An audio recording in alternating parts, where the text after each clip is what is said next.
Okay, so welcome to your lesson this week. This week we're going to be looking at rounding numbers and estimation, which is also known as approximation. We're going to look at these skills because they're really important in everyday life, but they're also really important in the careers that you guys have all chosen to follow.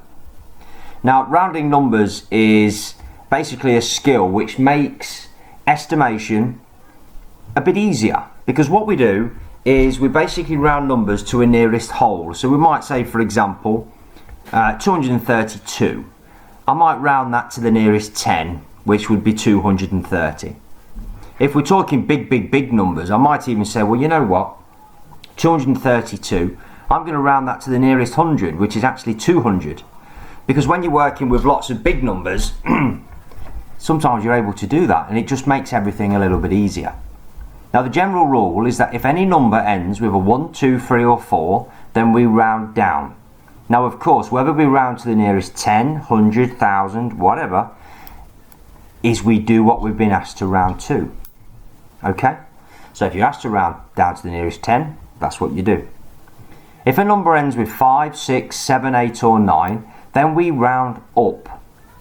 Okay? And again, it depends whether we round up to the nearest 10, 100, 1000, etc. Some people, sometimes you could even say, well, I want it rounded to the nearest 50. You just need to make sure that you know what you're being asked to do. Now, once we can do that, we are then able to estimate things, because if I'm in a shop and I, for example, if I buy two things, if I buy a cup of coffee for £2.20 and I buy a chocolate bar for 90p and I round that to the nearest pound, the 2.20 would become £2 and the chocolate bar would become £1. So the estimated cost of my coffee and chocolate bar is £3.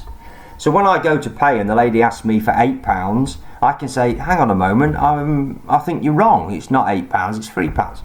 So it's a very important skill. Now, what I want you to do now is have a quick think about estimation. We'll have a look on page 25 of your books today. So if you want to quickly open up your books to page 25, and I'll see you at the next slide. Alright, so I just wanted to make a quick list of where you use estimation every day.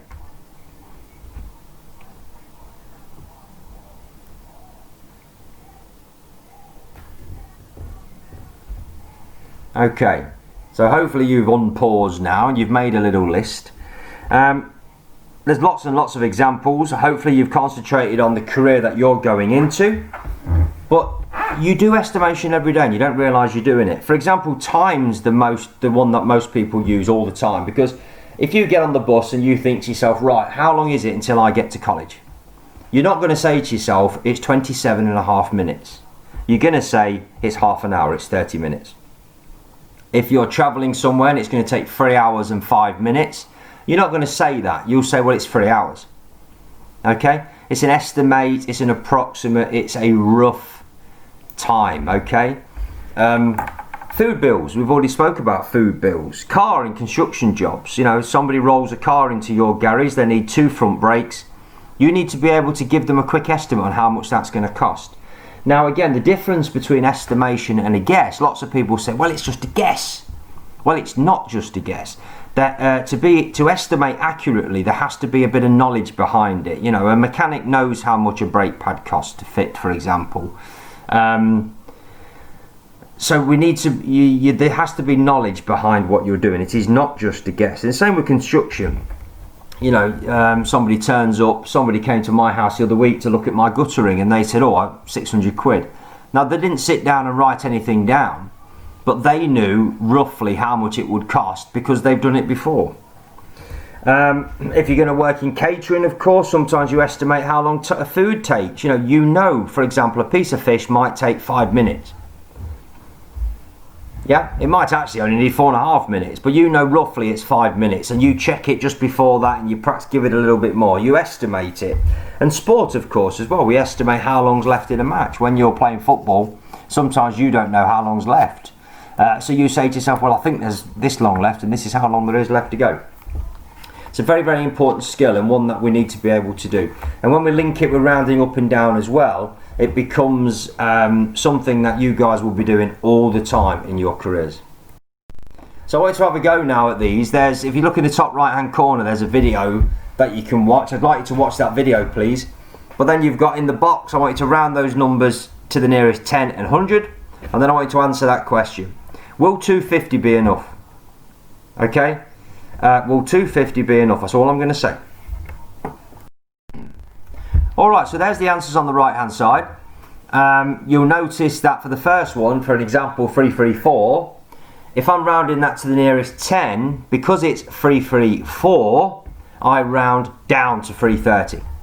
And the nearest 100, of course, I need to look at the second number, because that's the tens, it's 30. Well, 30 is less than half, isn't it? It's less than 5, so I'm going to round that down to the nearest 100, to 300.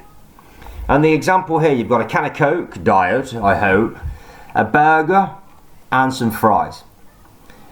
I would round the Coke to £1, I'd round the burger to £1, and to be fair, you could keep the fries at 25p, so you get £2.25. But you could also, if you rounded it to the nearest 10, you could round it to 30p. So the cost, estimated cost, £2.30. So again, if you're in that cafe and they ask you for £6.60, you can say, hang on a minute, I've been charged wrong here, okay? And trust me, as you get a little bit older, money will become tighter and will become more important, and you'll start to look at stuff like that. Alright, so well done with that. If you've grasped it and you've watched the video and you've had a go and you've got most of them right, that's fantastic. What I want you to do now is go onto the internet, check your booklet, work through your booklet, watch some videos about estimation.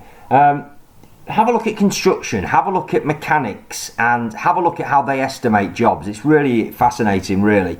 And also, of course, there's your work to do this week on Moodle, and there'll be some worksheets put on Moodle as well. Alright, that's wonderful. I'll see you all next week.